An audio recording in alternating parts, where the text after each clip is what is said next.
కొత్త క్యాంపెయిన్స్ లో రీసెంట్ గా మనం చూస్తే లాస్ట్ 1 or 2 years నుంచి రకరకాల పొలిటికల్ పార్టీస్ రకరకాల క్యాంపెయినింగ్ స్ట్రాటజీస్ చేసుకుంటున్నాయి, ముఖ్యంగా ఆర్టిఫిషియల్ ఇంటెలిజెన్స్ ని వాడి అన్నమాట. ఉదాహరణకి నమో యాప్ లో భాషిని, మనందరూ తెలుసు భాషిని అనేది రియల్ టైం ట్రాన్స్లేషన్. మోడీ గారి స్పీచెస్ రకరకాల ప్రాంతీయ భాషల్లో ట్రాన్స్లేషన్ అన్నమాట. నా ஒரு முக்கியமான விஷயத்தை உங்களுக்கு சொல்லணும்னு நினைக்கிறேன். அத நான் சொல்லட்டுமா?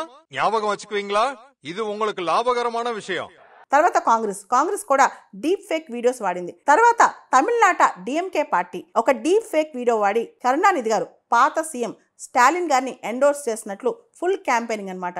ఏఐ జనరేటెడ్ ఆడియో ఒకటి వాడింది. చనిపోయిన జయలలిత గారు ఒక ఆడియో ద్వారా ప్రజలందరినీ అడుగుతున్నారన్నమాట ఏఐడిఎంకే పార్టీకి ఓటేయమని చెప్పి. வணக்கம், நான் உங்கள் ஜெயலலிதா பேசுகிறேன்.